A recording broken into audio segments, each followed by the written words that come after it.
Okay, let's look at a slightly more complicated example, and that would be the molecule ozone, which has the formula O3.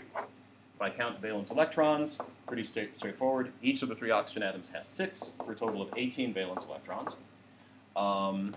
You might be tempted to draw this as a triangle of oxygen atoms, and while it is true that molecules that have rings of atoms do exist, don't draw one unless I tell you. So we'll just assume that the 3 oxygens are bonded to one another, which is in fact the case. Of my 18 valence electrons, I've used up 4, 5, 6, 7, 8, 9, 10, 11, 12, 13, 14, 15, 16, 17, 18. That's all the valence electrons I have, and I see that my problem is that the central oxygen does not have an octet. Well, we've dealt with that problem before. We will simply borrow a pair of electrons from an adjacent oxygen atom and move it over to form an oxygen-oxygen double bond. Now, that looks fine. Everyone's octet is satisfied. But if I look at that, I see a molecule that has 1 double bond and 1 single bond. If this is a correct representation of the molecule, that would imply that ozone has a shorter, stronger oxygen-oxygen double bond and a longer, weaker oxygen-oxygen single bond. That is, the model predicts that the molecule is unsymmetrical. But the problem is that's not true. Experiments show that the 2 oxygen-oxygen bond lengths are exactly the same. This is a symmetrical molecule.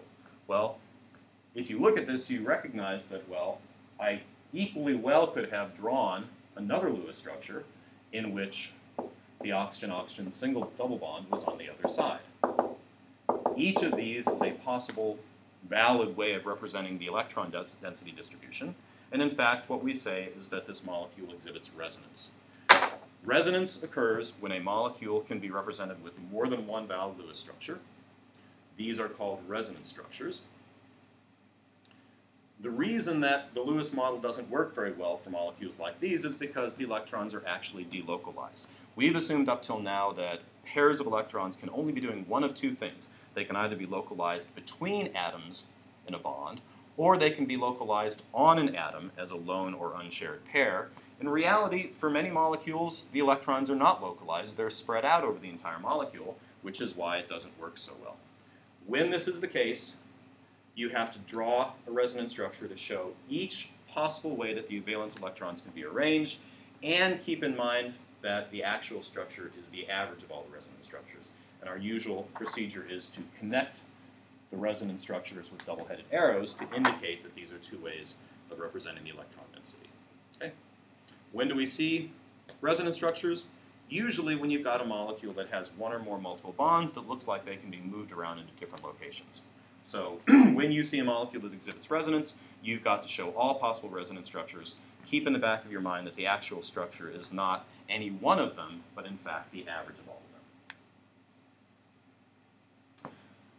Here's another kind of complicated example. It turns out that a compound exists that's called ammonium chloride, and it has the formula NH4Cl. Well, you may very well look at that and say, oh, I've got nitrogen, I've got hydrogen, I've got chlorine. I've got all nonmetallic elements, that therefore must be a molecular compound. Well, it turns out it's not. Experiments show that ammonium chloride is an ionic compound, and in fact it consists of 2 ions, NH4 plus and Cl minus. Cl minus should look familiar to you. That's simply the chloride ion. We've dealt with that before. NH4 plus, though, might be new to you, and in fact it is an example of what's called a polyatomic ion.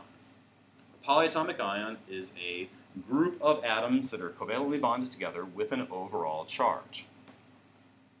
And just as we've drawn Lewis structures for molecules, we can also draw Lewis structures for polyatomic ions, but we have to take into consideration the charge.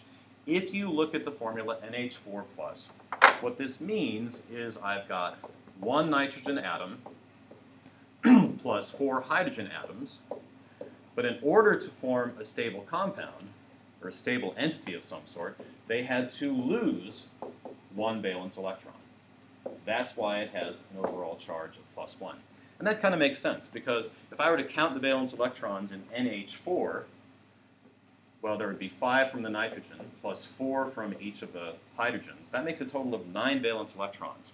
I don't see how a molecule with the formula NH4 could exist because you would have no place to put that 9th valence electron since nitrogen cannot expand its octet. So in order to form this stable entity, we had to lose 1 electron, leaving us with 8 valence electrons. That's why NH4 plus has an overall positive charge. And we can easily draw a Lewis structure for that. We would simply show the nitrogen in the center, 4 hydrogen atoms bonded to it. There's my 8 valence electrons. And by convention, I'm going to put square brackets around it and put the charge as a superscript on the outside. So when you're drawing a Lewis structure of a polyatomic ion, you have to correct for the charge. For each positive charge, you have to subtract 1 valence electron, and for each negative charge, you have to add 1 valence electron. Let's do a couple examples of these.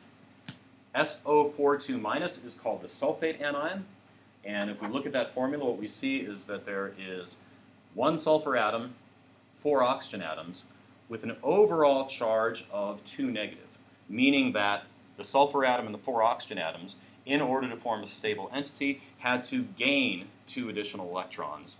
So to begin, we'll count our valence electrons. Sulfur has 6.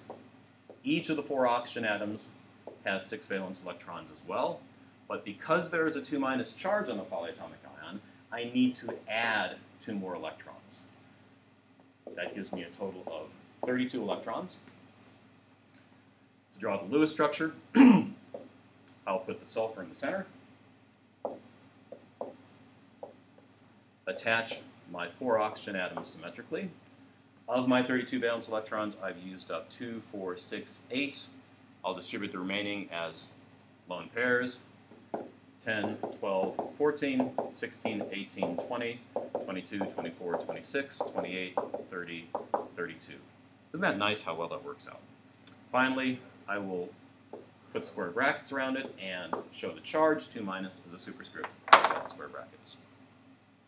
For our final example, we'll do NO2- called the nitrite anion. Nitrogen brings in 5 valence electrons. Each of the 2 oxygens brings in 6. But because there is an overall charge of -1, I have to add 1 valence electron, giving me a total of 18 electrons. So to draw the Lewis structure, I'll go with symmetry, put the nitrogen in the center. 2, 4, 6, 8, 10, 12, 14, 16, 18. Nitrogen doesn't have an octet, and that's not good, so I will erase a lone pair from one of the adjacent oxygens, move it over to form a nitrogen-oxygen double bond. I still have my total of 18 valence electrons, but now every atom has its octet satisfied, and I'll put square brackets around it and put a negative charge.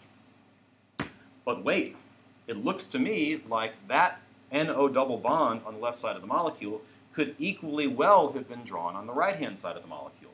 When you see a molecule or polyatomic ion that looks like it has a multiple bond that could be moved to another location, you have to recognize that this molecule in fact exhibits resonance, and you need to show all possible ways of arranging the valence electrons because, in fact, the electrons are not localized, they're delocalized.